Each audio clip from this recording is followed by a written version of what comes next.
So for the week 15, the ICAs are going to work as they have in the past, but as I said, I actually had recorded and I'm re-recording this video now to make this hopefully even more clear. And this is something I know as the people who are creating these things that we need to do a better job because it can be confusing about how you submit them. So, and specifically in my class, I give you the ability to have a text box, and in this case, I also allow you to give a URL if you wanted to have me review your census taker. So I've kind of made it even layered a bit more. But just to tell you, the way this is set up, this is inside of the module. Okay, and you can tell that this is the graded item because it has 100 points. And how I grade these, by the way, is when I grade both of these, which I'll open in a minute, I see if you work through all 4 topics and did you complete the code review, and that's how or the code challenge, and that's how I will grade these. Okay.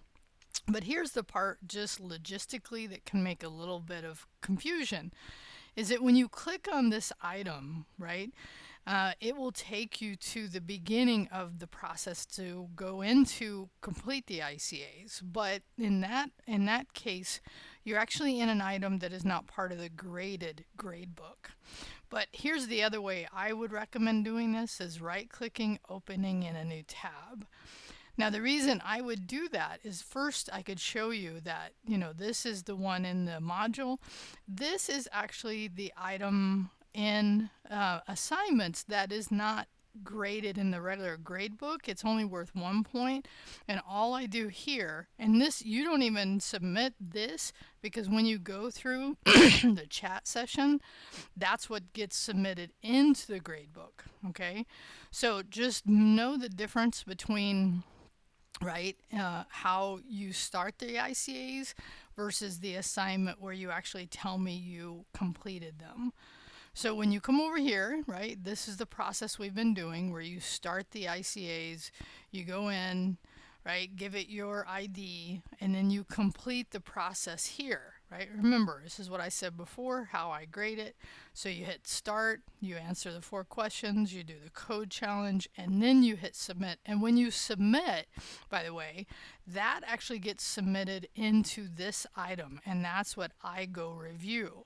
Okay, so once you complete both of them, so now I'm actually back 1 more tab. So once you complete part 1 and part 2, okay, the 2 different items, then you can tell me here, and this will be the trigger you tell me, hey, I completed both of them so that I would go grade them, right? But you wouldn't tell me, and this is where it can get a little confusing on the ICAs itself. Like if I view the ICA as a student, it'll say start submission like you're used to doing, but don't use the one for that has no due date, has 1 point. Okay, so when you see that, you don't click here, you do the start and complete that process. And here's what gets confusing. When you're viewing the item, now I know I'm not viewing it as a student, but if you were, you get that similar interface.